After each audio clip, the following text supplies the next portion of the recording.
പിണറായി വിജയന്റെ വീട്ടിലെ ഇഡി പരിശോധന രാഷ്ട്രീയ പ്രേരിതമെന്ന് മുൻ ധനമന്ത്രി കെ.എൻ. ബാലഗോപാൽ. ഇപ്പോൾ ഡീൽ ആരൊക്കെ തമ്മിലാണെന്ന് വ്യക്തമായി. വീണ ചോദ്യം ചെയ്യലിനോട് നേരത്തെ സഹകരിച്ചതാണ്. ഇങ്ങനെ ഒരു അന്തരീക്ഷം ഉണ്ടാക്കേണ്ട ആവശ്യമില്ലായിരുന്നുവെന്നും കെ.എൻ. ബാലഗോപാൽ പറഞ്ഞു. പിണറായിയുടെ വീട്ടിലും മറ്റ് വീടുകളിലും റെയ്ഡ് നടത്തുന്നത് രാഷ്ട്രീയ പ്രേരിതമാണെന്നുള്ളത് എല്ലാവർക്കും അറിയാവുന്ന കാര്യമാണ്. കാരണം ഈ കേസ് സംബന്ധിച്ച് രാഷ്ട്രീയ പ്രേരിതമാണിതെന്ന് പറയാൻ കാരണം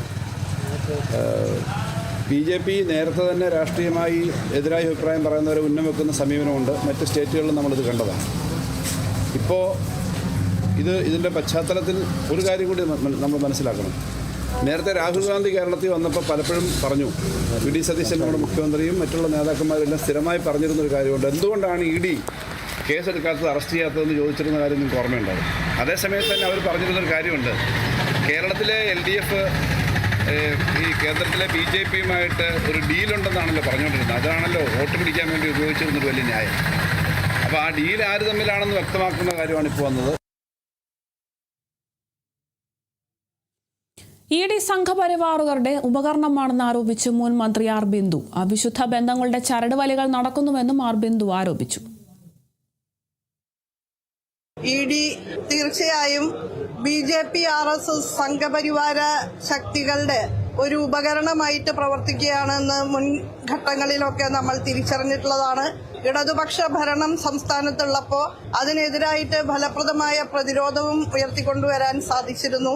വർഗീയ സംഘർഷങ്ങളില്ലാത്ത സംസ്ഥാനമായി 10 വർഷക്കാലം കേരളത്തെ നിലനിർത്താൻ ഇടതുപക്ഷ ഗവൺമെന്റിനായി എന്നുള്ളത് അഭിമാനപൂർവ്വം തന്നെ അനുസ്മരിക്കുകയാണ്.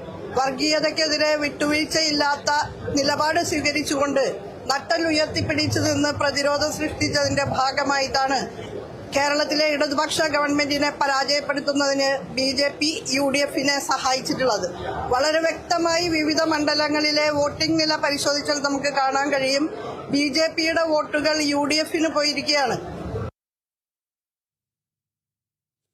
പിണറായി വിജയന്റെ വീട്ടിലെ ഇ.ഡി. പരിശോധനയിൽ പ്രതികരണവുമായി AC മൊയ്തീൻ. ഇന്ത്യയിലെ BJP ഇതര നേതാക്കളെ വേട്ടയാടുമ്പോൾ അതിനെതിരെ ഇടതുപക്ഷം നിലപാട് സ്വീകരിച്ചുവെന്നും എല്ലാ സാമ്പത്തിക കുറ്റകൃത്യങ്ങളും ഇ.ഡി. അന്വേഷിക്കുന്നുണ്ടോ എന്നും AC മൊയ്തീൻ ചോദിച്ചു. ഈ വിരട്ടലിന്റെ ഭാഗമായി കീഴടങ്ങിക്കൊണ്ട് രാഷ്ട്രീയ പ്രവർത്തനം അവസാനിപ്പിച്ച് BJPക്ക് താണ്ഡവമാടാൻ കേരളത്തിനെ വിട്ടുകൊടുക്കാൻ ഞങ്ങൾ കമ്മ്യൂണിസ്റ്റുകാർ, ഇടതുപക്ഷക്കാർ തയ്യാറല്ല എന്നുള്ളത് തന്നെയാണ് ഇഡിയുടെ ഈ അന്വേഷണവുമായി ബന്ധപ്പെട്ട് ഞങ്ങൾക്കുള്ളത്. പിണറായിയെക്കുറിച്ച് ഈ രാജ്യത്ത് എല്ലാവർക്കും അറിയാം. പിണറായി ഈ മർദ്ദനങ്ങളെയും അതുപോലെ തന്നെ വേട്ടയാടലുകളെയും അതിജീവിച്ചുകൊണ്ട് കമ്മ്യൂണിസ്റ്റ് പാർട്ടിയുടെ നേതാവായി വന്നയാളാണ്. അദ്ദേഹത്തെ ഈ വേട്ടയാടലിനെതിരായി നാട് ഒരുമിച്ച് അണിനിരക്കും. ജനാധിപത്യ വിശ്വാസികൾ അണിനിരത്തിക്കൊണ്ടുള്ള അതിശക്തമായ പോരാട്ടത്തിലേക്ക് ഞങ്ങൾ പോകും.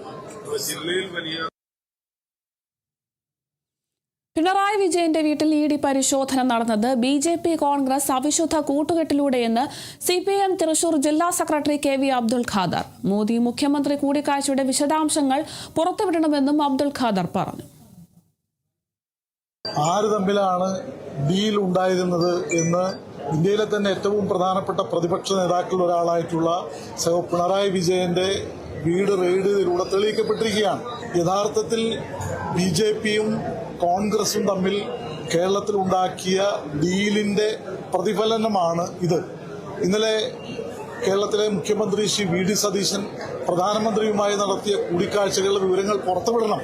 ഇവരുടെ അവിശുദ്ധ ബന്ധത്തിന്റെ തുടർച്ചയായിട്ടാണ് പ്രതിപക്ഷ നേതാവിനെ വേട്ടയാടുന്നത്. മുൻ മുഖ്യമന്ത്രി പിണറായി വിജയനെതിരായ കേന്ദ്ര ഏജൻസികളുടെ നീക്കം ഇന്നോ ഇന്നലെയോ തുടങ്ങിയതല്ലെന്ന് CPIM കേന്ദ്ര കമ്മിറ്റി അംഗം K. രാധാകൃഷ്ണൻ MP. CPIMനെതിരെ സംസ്ഥാന ഗവൺമെന്റും കേന്ദ്ര ഗവൺമെന്റും കൈകോർക്കുന്നുവെന്നും ലക്ഷ്യം CPIMനെ ഇല്ലാതാക്കുക എന്നതാണെന്നും അദ്ദേഹം പറഞ്ഞു.